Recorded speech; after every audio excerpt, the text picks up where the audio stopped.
नमस्कार दोस्तों। डेट है आज की 17 जून 2020 और स्वागत है आप सभी का एग्ज़ाम टाइम्स के करंट अफेयर्स न्यूज़ डिस्कशन में। तो चलिए आज की जो भी इम्पोर्टेंट न्यूज़ एंड आर्टिकल्स हैं उनको एक बार हम देख लेते हैं। सबसे पहला आर्टिकल है DSDBO रोड यानी कि दरबुक श्योक दौलत बेग ओल्दी रोड के बारे में। जैसा कि हम सब जानते हैं कि हाल ही में भारत और चीन के बीच में लाइन ऑफ एक्चुअल कंट्रोल जो है वहाँ पर टेंशन्स क्रिएट हुई हैं और कई सालों बाद आपसी झड़प के कारण वहाँ पर सैनिकों की मौत की खबर आई है। तो ऐसे में ये DSDBO रोड के बारे में जानना बहुत ही ज़रूरी हो जाता है। ठीक है, तो ये DSDBO जो है ये लद्दाख रीजन में 255 किलोमीटर लंबा एक ऑल वेदर रोड है। ऑल वेदर रोड यानी ये हर मौसम में ऑपरेशनल रहता है। जैसा कि हम सब जानते हैं कि ये जो हिमालयन रीजन है यहाँ पे बर्फ़बारी बहुत ज़्यादा होती है, जिसकी वजह से यहाँ पर सर्दियों में रोड बंद हो जाते हैं। पर ये रोड जो कि लेह को जोड़ता है दौलत बेग ओल्दी से वाया दरबुक श्योक एंड मुर्गो, तो ये रोड पूरे साल ऑपरेशनल रहेगा, ये इसकी खास बात है। और इसको डेवलप किसके द्वारा किया जा रहा है? तो इसको डेवलप किया जा रहा है बॉर्डर रोड्स ऑर्गेनाइजेशन यानी BRO के द्वारा। ये रोड ऑलमोस्ट पैरेलल है किसके? लाइन ऑफ एक्चुअल कंट्रोल के, जो भारत और चीन के बीच में बाउंड्री का या बॉर्डर का निर्माण करती है। ठीक है, तो हाल ही में क्या हो रहा था कि जो चाइनीज हैं उन्होंने गलवान रिवर वैली में कुछ प्रोजेक्ट चलाए थे और अपना इंफ्रास्ट्रक्चर क्रिएट किया था, जिसकी वजह से DSDBO रोड को बहुत ज़्यादा डायरेक्ट थ्रेट एक्सपोज हुआ था। ठीक है, और इसके बारे में इम्पोर्टेंट जानकारी क्या है? तो हाल ही में अक्टूबर 2019 में हमारे डिफेंस मिनिस्टर जो है राजनाथ सिंह, उन्होंने एक 500 मीटर लंबे बेली ब्रिज का इनॉग्रेशन भी किया था। इस ब्रिज का नाम कर्नल चिवांग रिंचेन, जो कि लद्दाख के रहने वाले थे, उनके नाम पर किया गया है। यह ब्रिज 14,650 फीट की ऊंचाई पे लोकेटेड है और यह वर्ल्ड का हाईएस्ट ऐसा ब्रिज है। और दौलत बेग ओल्डी यानी DBO के बारे में खास बात यह है कि यहाँ पे वर्ल्ड की हाईएस्ट एयर स्ट्रिप भी सिचुएटेड है। और दौलत बेग ओल्डी जो है वो भारत का नदर्न मोस्ट टेरिटरी है। ठीक है, तो ये सारी इम्पोर्टेंट जानकारी इस आर्टिकल के बारे में हुई। आइए चलते हैं अगले आर्टिकल की ओर। अगला इम्पोर्टेंट आर्टिकल है वर्ल्ड कम्पिटिटिव इंडेक्स के बारे में।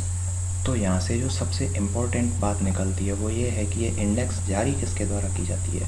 तो ये इंडेक्स जो है वो जारी की जाती है international institute of management development के द्वारा। और 2019 में इस इंडेक्स में इंडिया को 43rd रैंकिंग प्राप्त हुई है। ठीक है, अब इम्पोर्टेंट बात आती है कि इस इंडेक्स के लिए जो IMD है वो कौन कौन सा डेटा कलेक्ट करती है? तो वो हार्ड डेटा जैसे कि unemployment, GDP, government spending on health and education, जो कि फिगर्स में सीधे सीधे सरकार को प्राप्त हो जाते हैं, उनको लेती है। और उसके अलावा जो सॉफ्ट डेटा होता है जैसे कि सोशल कोहेजन, ग्लोबलाइजेशन, करप्शन, जिनको सीधे सीधे मॉनेटरी टर्म्स में या फिगर्स में काउंट करना संभव नहीं हो पाता है, इन तरह के दोनों डेटाओं का यह यूज़ करती है। और इस रिपोर्ट के बारे में इम्पोर्टेंट बात क्या है?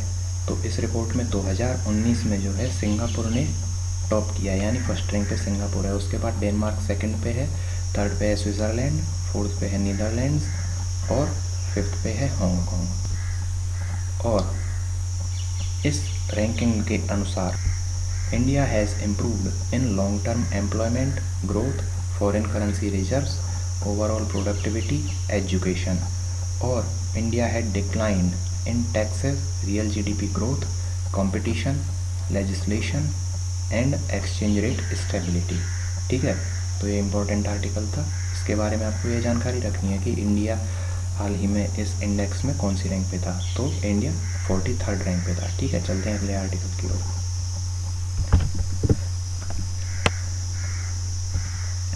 तो देखो, रिसेंटली CPCB ने रेलवे स्टेशंस को क्लासिफाई किया है on the basis of waste water output, यानी कि रेलवे स्टेशन से जितना पानी वेस्ट होता है उसके बेसिस पे उन रेलवे स्टेशंस को रेड, ऑरेंज और ग्रीन कैटेगरीज में क्लासिफाई किया जाएगा।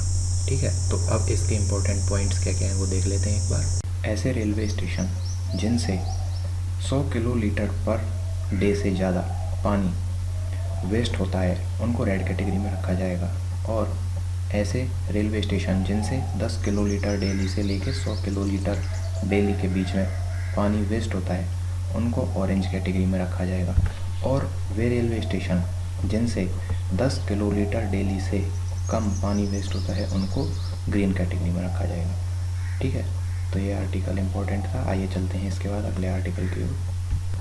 अगला इम्पोर्टेंट आर्टिकल है आई फ्लोज, मुंबई के बारे में। आई फ्लोज यानी इंटीग्रेटेड फ्लड वार्निंग सिस्टम। तो हाल ही में ये आई फ्लोज जो है ये मुंबई में इनॉग्रेट किया गया था। किस किस के द्वारा? Union minister for earth science और महाराष्ट्र चीफ मिनिस्टर जो हैं उनके द्वारा। ये सिस्टम डेवलप किसके द्वारा किया गया है? तो ये सिस्टम डेवलप किया गया है union ministry for earth sciences के द्वारा। और किसकी रिक्वेस्ट पे डेवलप किया है? तो ये डेवलप किया है municipal corporation of greater Mumbai की रिक्वेस्ट पर। ठीक है, और इसका काम क्या होगा? तो इसका काम ये होगा कि जब हैवी रेनफॉल होती है और साइक्लोन्स आते हैं तो उस टाइम पे ये अर्ली वार्निंग देगा किन के लिए? मुंबई के जो सिटीजन्स हैं उनके लिए। और इससे क्या ऑब्जेक्टिव हम अचीव कर पाएंगे? इसका मेन ऑब्जेक्टिव जो है वो होगा enhance Mumbai's resilience against flooding situations. ठीक है, और इस सिस्टम के 7 मॉड्यूल्स हैं जो कि हैं data assimilation, flood, inundation, vulnerability, risk, dissemination module and decision support system. Okay, ठीक है, तो ये इम्पोर्टेंट आर्टिकल हमने डिस्कस किया। आइए चलते हैं अगले आर्टिकल की ओर।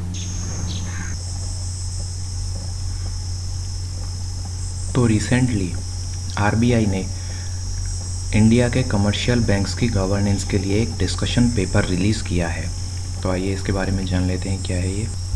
तो इस डिस्कशन पेपर का ऑब्जेक्टिव क्या है? इसका ऑब्जेक्टिव है align the current regulatory framework with global best practices. Okay, तो जो ग्लोबल बेस्ट प्रैक्टिसेस हैं उनको बैंकिंग सिस्टम में रेगुलेटरी फ्रेमवर्क में इंक्लूड करना, ये इसका मेन ऑब्जेक्टिव है। और इसकी जो नॉर्म्स हैं वो प्राइवेट, फॉरेन और पब्लिक सेक्टर बैंक्स, तीनों तरह के बैंक्स पर एप्लीकेबल होंगी। ओके, और ये न्यू नॉर्म्स कब से लागू होंगी? तो आरबीआई की जो साइट है उस पर रिलीज करने के 6 महीने या फिर 1 अप्रैल 2021 जो भी बाद में होगा तो उस डेट से ये लागू होंगे नॉर्म्स। कुछ इसकी जो हाइलाइट्स हैं उन पे एक बार नज़र डाल लेते हैं क्या क्या हैं वो। तो जो किसी भी बैंक के बोर्ड मेंबर्स होते हैं वो किसी भी दूसरे बैंक के बोर्ड मेंबर्स नहीं होंगे और आरबीआई के भी बोर्ड मेंबर नहीं हो सकते वो। ठीक है, बोर्ड मेंबर्स ना तो एमपी होने चाहिए, ना ही एमएलए होने चाहिए, और ना ही किसी भी म्यूनिसिपैलिटी या लोकल बॉडी जो होती हैं उनके मेंबर होने चाहिए। और किसी भी बैंक के बोर्ड ऑफ डायरेक्टर्स के जो मेंबर्स होते हैं उनकी संख्या 6 से 15 के बीच में होनी चाहिए। और जो बोर्ड है वो साल में कम से कम 6 बार मिलेगा और 60 दिनों में भी कम से कम उसकी एक बार मीटिंग होनी चाहिए। ओके, और कोई भी ऐसी एंटिटी जो बैंक की तरह काम नहीं करती उसके बोर्ड का डायरेक्टर किसी भी बैंक के बोर्ड के डायरेक्टर के रूप में चुना जा सकता है। ये इम्पोर्टेंट बात है। ठीक है, और होल टाइम डायरेक्टर्स यानी WTDs and chief executive officers यानी CEOs जो हैं उनका appointment, reappointment and termination should be with the previous approval of RBI, यानी आरबीआई का प्रीवियस अप्रूवल इसके लिए ज़रूरी होगा। ठीक है, चलते हैं आगे। अगला इम्पोर्टेंट आर्टिकल है हाल ही में इंडिया और नेपाल के बीच में एक MOU साइन हुआ है। जैसा कि आप सब जानते होंगे कि हाल ही में इंडिया और नेपाल के बीच में बॉर्डर को लेकर टेंशन्स चल रही हैं काला पानी एरिया के ऊपर। बट रिसेंटली क्या हुआ है, इंडिया और नेपाल के बीच में एक MOU साइन हुआ है जिसमें इंडिया पशुपतिनाथ मंदिर जो कि नेपाल में सिचुएटेड है उसको इंफ्रास्ट्रक्चर को इम्प्रूव करेगा। और इसके लिए इंडिया 2.33 करोड़ की फाइनेंशियल असिस्टेंस प्रोवाइड करेगा। ठीक है, तो ये प्रोजेक्ट इम्प्लीमेंट किया जाएगा काठमांडू मेट्रोपॉलिटन सिटी के द्वारा, और इंडिया टेम्पल कॉम्प्लेक्स में सैनिटेशन फैसिलिटी को कंस्ट्रक्ट करेगा। अब पशुपतिनाथ टेम्पल जो है उसके बारे में इम्पोर्टेंट जानकारी, ये नेपाल का लार्जेस्ट टेम्पल कॉम्प्लेक्स है और ये यूनेस्को की वर्ल्ड हेरिटेज साइट में भी शामिल है। ठीक है, तो हमारी आज की न्यूज़ डिस्कशन यहीं पर ख़त्म होती है, पर आज हमने जो इम्पोर्टेंट आर्टिकल्स डिस्कस किए उनसे रिलेटेड जो इम्पोर्टेंट क्वेश्चंस बन सकते हैं उनको भी हम एक बार देख लेते हैं। इन क्वेश्चंस को आप आज सॉल्व कीजिएगा और इनके आंसर्स मैं आपको कल के वीडियो में प्रोवाइड कराऊंगा। ठीक है,